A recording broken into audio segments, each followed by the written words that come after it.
ॐ सच्चिदानन्दरूपाय विश्वोत्पत्त्यादिहेतवे तापत्रय विनाशाय श्रीकृष्णाय वयं नमः। सभी जीव पुत्री का व्रत करने वाले माताएं बहनों को जीव पुत्री का व्रत की हार्दिक शुभकामनाएं।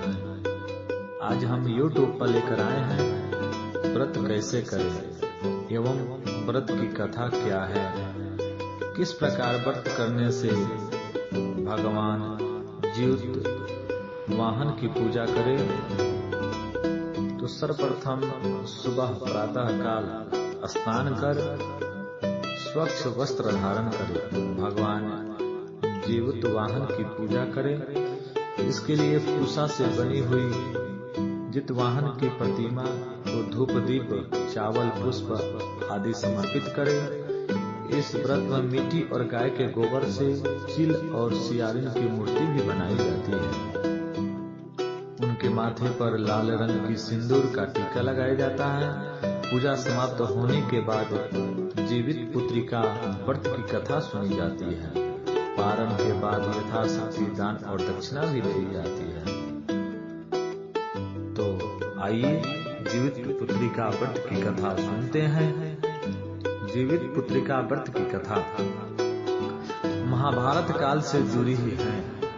धार्मिक कथाओं के अनुसार महाभारत के युद्ध में अपने पिता की मौत का बदला लेने के लिए भावना से अश्वत्थामा पांडवों के शिविर में घुस गया। शिविर के अंदर 5 लोग सो रहे थे। अश्वत्थामा ने उन्हें पांडव समझकर मार दिया, परंतु वे द्रौपदी के 5 संतानें थे। फिर अर्जुन ने अश्वत्थामा को बंदी बनाकर उनकी दिव्य मणि ले ली। अश्वत्थामा ने फिर बदला लेने के लिए अभिमन्यु की पत्नी उत्तरा के गर्भ में पल रहे बच्चे को मारने का प्रयास किया और उसने ब्रह्मास्त्र से उत्तरा के गर्भ को नष्ट करने की चेष्टा की। तब भगवान श्री कृष्ण ने उत्तरा की अजन्मी संतान की रक्षा कर दी। गर्भ में जीवित होने के कारण उस बच्चे का नाम जीवित पुत्रिका रखा गया। तब से उस समय की संतान की लंबी उम्र के लिए जीवित पुत्रिका व्रत रखा जाने लगा है। दूसरी कथा यह भी है और प्रमाणित भी है, चील सियारिन की कथा। मिथिलांचल सहित कई इलाके में प्रचलित इस कथा के अनुसार एक समय वन में एक पेड़ पर एक चील रहते थे। पास में वह झाड़ी में एक सियारिन भी रहती थी। दोनों की खूब दोस्ती थी। चील ने कुछ भी खाने को लेकर आती, उससे सियारिन के लिए जरूर हिस्सा रखती। सियारिन भी चीलों का ऐसा ही ध्यान रखती। एक बार की बात है, वन के पास एक गांव में औरतें जीवतिया की पूजन की तैयारी कर रहे थे। चीलों ने बड़े ध्यान से देखा और इस बारे में अपनी सखी सियारिन को बताया। दोनों ने इसके बाद जीवित पुत्रिका का व्रत रखा।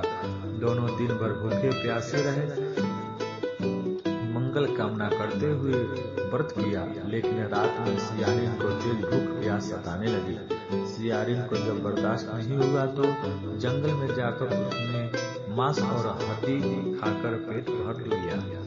चीलों ने हड्डी चबाने की आवाज सुनी तो इस बारे में पूछा। सियारिन ने सारी बात बता दी। चीलों ने इस पर सियारिन को खूब डांटा और कहा, जब व्रत नहीं हो सकता था तो संकल्प क्यों किया था। सियारिन का व्रत भंग हो गया, लेकिन चीलों ने भूखे प्यासे रहकर व्रत किया। कथा के अनुसार अगले जन्म में दोनों मनुष्य रूप में राजकुमारी बनकर सगी बहनें हुई। सियारिन बड़ी बहन हुई और उसकी शादी एक राजकुमार से हुई। वहीं चिल्लो छोटी बहन हुई, उसकी शादी उस राज के मंत्री पुत्र से हुई। बाद में दोनों राजा और मंत्री बने। सियारिन रानी के जो भी बच्चे होते थे वह मर जाते, जबकि चीलों के बच्चे स्वस्थ और हट्टे कट्टे रहते थे। इससे उसे जलन होती। ईर्ष्या के कारण सियारी रानी बार बार उसने अपनी बहन के बच्चों और उसके पति को मारने का प्रयास करने लगी, लेकिन सफल नहीं हो सकी। बाद में उसे अपने भूल का एहसास हुआ और उसने क्षमा मांगी। बहन के बताने पर उसने फिर से जीवित पुत्री का व्रत किया तो उसके पुत्र भी जीवित हो गए। तो ये रही जीवित पुत्री का व्रत की कथा। आप लोग जरूर सुने। भगवान जीवित वाहन आपके पुत्र के दीर्घायु आशीर्वाद देंगे, इसमें कोई संदेह नहीं है।